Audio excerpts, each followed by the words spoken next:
نحمده ونصلي على رسوله الكريم اما بعد.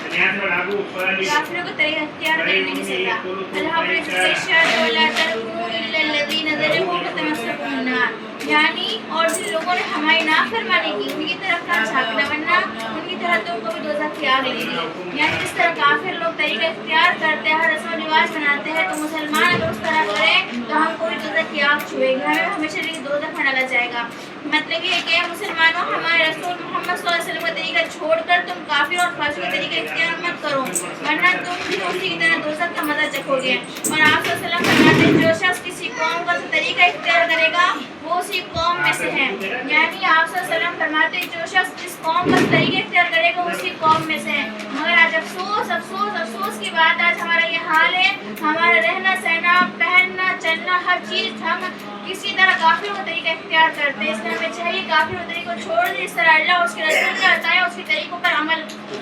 کریں. ہم نے کسی کافر کو ایسا تو نہیں دیکھا ہوگا اس نے کسی بزرگ عالم کا رنگ بنایا رکھا ہو، اور مسلمانوں کا یہ حال ہے ہر جہاد میں کود کر کھلا کافر کا طریقہ اختیار کرتے ہیں اور اس طریقے کو اچھا جانتے ہیں. حدیث شریف میں ہے یہ بات ثابت ہو گئی جو محض اللہ اس کے رسول کے بدلہ ہوئے طریقے کو چھوڑ کر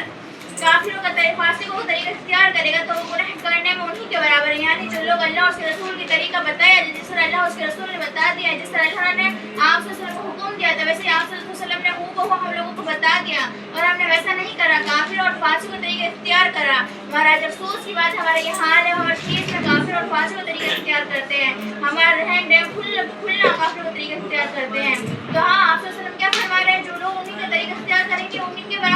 برابر ہوں گے گناہ کرنے میں، تو ان میں ہم میں کیا فرق رہ جائے گا. اللہ کی پناہ اللہ کی پناہ اللہ کی پناہ. اس لیے ہر مسلمان مرد عورت کو چاہیے کہ ہر بات میں چال چلن میں صورت شکل میں جینے مرنے میں بیاہ شادی میں عبادت معاملات عادات وغیرہ میں محبوب خدا حضرت محمد صلی اللہ علیہ وسلم کے بدلہ ہوئے طریقے پر عمل کریں، سب طریقوں اور رسموں کو چھوڑ دیں. یعنی ہمیں ہر چیز میں جس طرح آپ صلی اللہ علیہ وسلم بتایا ہوں ویسے ہی عمل کرنا ہے اور ویسے اس طریقے پر مرنا ہے.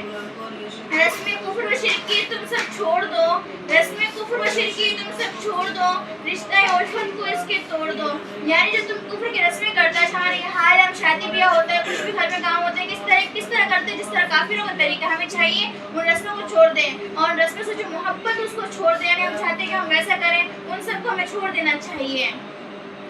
کفر کی جو رسم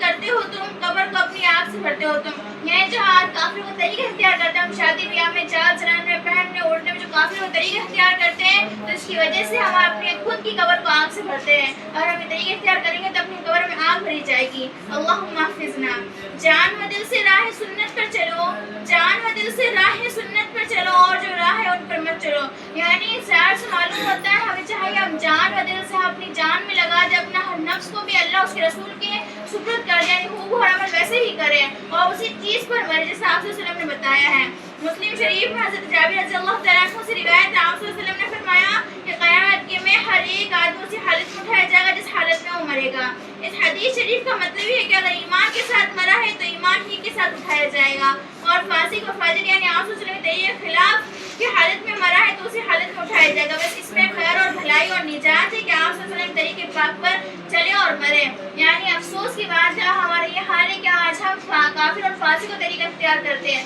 اگر ہم افسوس نعوذ باللہ اگر ہم اسی پہ مر گئے تو ہمارا یہ حال ہوگا، ہم اسی کے ساتھ اٹھائے جائیں گے اور جہنم میں گھسیں گے. سے اللہ رب العزت اللہم احفظنا، اللہ سے پناہ مانگو.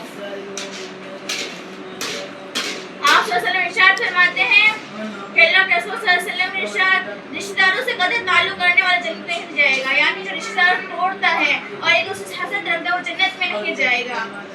ذرا سی بات میں جھگڑے فساد کھڑے کر لیتے ہیں، کہیں شادی کے معاملے میں روٹ گئے کہ ہمارے یہاں کیوں نہیں کی، کہیں رسم و رواج کی باتوں پر بگڑ گئے، کہیں جائیداد وغیرہ کے مقدموں میں پھنس گئے، کہیں لہن دین اور بات چیت کھانے پینے وغیرہ پر اکڑ گئے، ملنا جلنا چھوڑ بیٹھے. ایسی باتوں کا بہت جلد شریعت کے موافق فیصلے کے اتفاق سے رہنا چاہیے. ایک دوسرے سے مدد کرے مال و جان سے. دیکھو ایک روٹی اللہ کے واسطے کسی فقیر کو دو گے تو 10 روٹیوں کا ثواب ملے گا. کیا کہہ رہا اگر ایک روٹی اللہ کے واسطے کسی فقیر کو دو گے کتنی روٹیوں کا 10 روٹیوں کا ثواب ملے گا. اور اگر ایک روٹی اپنے کسی رشتہ دار غریب بھائی بہن اور پھوپھی خالہ چچا تائے وغیرہ کو دو گے تو 20 روٹیوں کا ثواب ملے گا. اسی طرح روپے پیسے کپڑے وغیرہ میں دینے میں کچھ لو اب خود سمجھ لو کس میں زیادہ نفع ہے.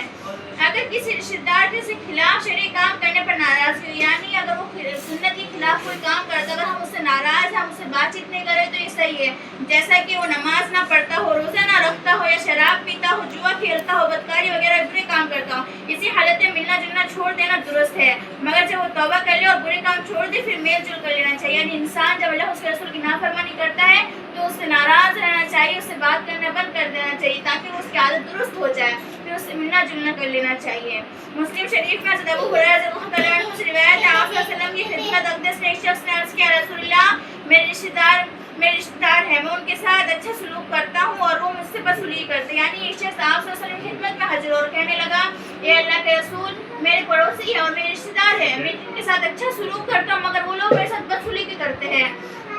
میں ان کے ساتھ نیکی کرتا ہوں، یعنی ان کے ساتھ اچھا برتاؤ کرتا ہوں، میرے ساتھ برائی کرتے ہیں، میں ان سے نرمی کرتا ہوں، مجھ پر سختی کرتے ہیں اور گالیاں تک دیتے ہیں۔ آپ صلی اللہ علیہ وسلم نے فرمایا، اگر یہ بات سچ ہے جو تم کہتے ہو تو رشتہ دار تمہارے ساتھ بدسلوکی کرنے کی سزا پائیں گے اور دوزخ میں جائیں گے، جب تک کہ تم اپنے اس طریقے پر عمل کرتے رہو گے، یعنی جو شخص اپنے رشتہ داروں سے اور پڑوسی سے اچھا سلوک کرے گا جبکہ وہ بدتمیزی کر رہا ہے اور بدسلوکی کر رہا ہے، آپ سے لڑائی جھگڑا کر رہا ہے، تب بھی آپ ان کے ساتھ اچھا کرنا پیشانی سے پیش آؤ گے تو اللہ رب العزت آپ کی مدد بھی کرے گا، اور جو آپ سے بدسلوکی کرا اللہ رب العزت ان کو سزا بھی دے گا اور دوزخ میں بھی ڈالیں گے۔ آپ صلی اللہ علیہ وسلم ایک آدمی نے عرض کیا، آپ صلی اللہ علیہ وسلم سے ایک آدمی نے عرض کیا، یا رسول اللہ مجھے کوئی ایسا عمل بتلا دیجیے جو مجھے جنت میں لے جائے، یعنی کوئی آدمی آپ سے پوچھ رہا ہے، ایک شخص آیا آپ کے پاس آپ کی خدمت میں، یا رسول اللہ مجھے کوئی ایسا عمل بتلا دیجیے جو جنت میں لے جائے، کیا جو جنت میں لے جائے ایسا عمل بتلا دیجیے۔ آپ صلی اللہ علیہ وسلم نے فرمایا، غصہ مت کرنا۔ آپ صلی اللہ علیہ وسلم نے کیا کہا تھا، غصہ مت کرنا، بس تیرے لیے جنت ہے، یعنی اگر تو اپنے غصے پر قابو کر لے گا تو تیرے لیے جنت ہے۔ پھر آپ صلی اللہ علیہ وسلم نے اپنے صحابہ سے فرمایا، تم اپنے اندر پہلوان کس کو سمجھتے ہو، یعنی آپ صلی اللہ علیہ وسلم نے اپنے صحابہ رضی اللہ تعالیٰ عنہ سے پوچھا، تم اپنے اندر پہلوان کس کو سمجھتے ہو، عرض کیا جس کو آدمی گرا نہ سکے۔ آپ صلی اللہ علیہ وسلم نے فرمایا، نہیں بلکہ پہلوان وہ ہے جس کو غصے کے وقت اپنے اوپر قابو ہے۔ آپ صلی اللہ علیہ وسلم نے فرمایا کہ دوزخ میں ایک ایسا دروازہ ہے جس میں سے کوئی شخص داخل نہ ہوگا مگر جو اللہ کو ناراض کر کے اپنا غصہ پورا کرے، یعنی غصہ نہیں کرنا چاہیے، غصہ کرنے سے اللہ تعالیٰ کی ناراضگی ہوتی ہے، اور دوزخ میں ایسا دروازہ ہے جو اس میں وہ شخص داخل ہوگا جو اللہ تعالیٰ کو ناراض کر کے اپنا غصہ پورا کرے۔ تو میری بہنوں، اللہ اس کے رسول کی نافرمانی دیکھ کر غصہ کرنا تعریف قابل ہے، یعنی کوئی شخص نماز نہیں پڑھ رہا ہو، شریعت کے خلاف کام کر رہا ہو، سنت کے خلاف کام کر رہا ہو تو اس میں غصہ کرنا جائز ہے اور بہت اچھی بات ہے، مگر آج افسوس ہے ہم ان چیزوں میں غصہ نہیں کرتے ہیں، ہماری جو بری چیز ہوتی ہے ہم ان میں غصہ کرتے ہیں، اور نماز کے بارے میں تو ہم کسی کو ٹوکتے تک نہیں ہے کہ نماز کیوں نہیں پڑھی ہے، افسوس کی بات ہے، اور ایسا غصہ کرنا درست ہے۔ اور فرمایا آپ صلی اللہ علیہ وسلم نے، بعض آدمی ایسے ہوتے ہیں کہ ان کو دیر میں غصہ آتا ہے اور جلدی اتر جاتا ہے، اور بعض لوگوں کو جلدی غصہ آتا ہے اور جلدی اتر جاتا ہے، اور بعض ایسے ہیں کہ ان کو غصہ جلدی آتا ہے اور دیر میں اترتا ہے، ان میں اچھا وہ ہے جس کو غصہ دیر میں اور جلدی ہوتا ہے۔ آپ صلی اللہ علیہ وسلم نے بہت سی صفتیں بتائی کہ غصہ اتنی جلدی آتا ہے اور دیر سے اترتا ہے، کسی کو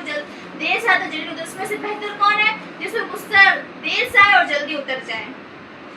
وہ سمجھ لو غصہ آدمی کے دل میں ایک آگ کی چنگاری کی طرح ہے، تم نے اس کی آنکھ کا سرخ ہونا اور گردنوں کی رگوں کو پھول جانا دیکھا ہوگا، یہ آگ کی گرمی کا اثر ہے، بس جب غصے کا اثر معلوم ہو تو عاجزی کے ساتھ زمین پر لیٹ جائے، یعنی جب ہمیں غصہ آئے تو ہمیں کیا کرنا چاہیے، عاجزی کے ساتھ زمین پر لیٹ جانا چاہیے،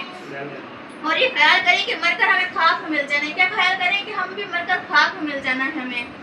حرص و غصہ، بغض و کینہ، غیبت و مکر و فریب، حرص و غصہ، بغض و کینہ، غیبت و مکر و فریب، رات دن کرتے عمر بقا کے واسطے، یعنی اس اشعار سے معلوم ہوتا ہے حرص، غصہ، بغض و کینہ جو ہمارے دل میں رکھتے ہیں لوگوں کے لیے، کس لیے رکھتے ہیں، یہ عمر تو ختم ہونے والی، کیوں کر رہے ہیں، ہمیں چاہیے ہم اپنی آخرت کی تیاری کریں جو ہمیشہ رہنے والی ہے۔ حق کی نافرمانیوں سے باز آ تو باز آ، حق کی نافرمانیوں سے باز آ تو باز آ، آگ دوزخ کی بھڑکتی ہے سزا کے واسطے ہیں، یعنی تم غصہ کرے کسی کو ناراض کرتے اللہ اس کے رسول کو ناراض نہ کرو ورنہ تمہیں جہنم کی آگ لگے گی، قبر میں تمہارے لیے عذاب ہوگا۔ حضرت انس رضی اللہ تعالیٰ عنہ سے روایت ہے، آپ صلی اللہ علیہ وسلم نے فرمایا، تم میں سے کوئی شخص پورا مسلمان اور ایماندار نہیں ہو سکتا جب تک کہ اس کے نزدیک اس کی جان، اس کے ماں باپ اور